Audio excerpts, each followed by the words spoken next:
بە گەنج و پیرمانەوە ڕقمان لە تاریکیە و لەگەڵیدا هەست بە تەنهایی خۆمان دەکەین.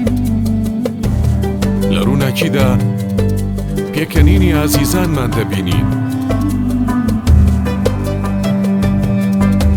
لە ڕووناکیدا هەموو شتێک جوانترە.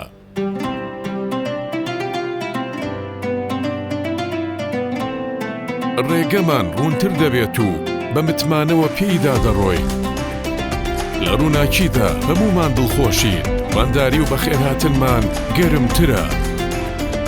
بەخشندەیی دڵمان ڕووناک دەکاتەوە.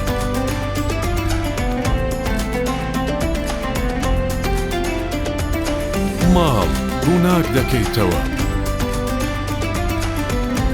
ڕەمەزان ڕووناک بکەرەوە.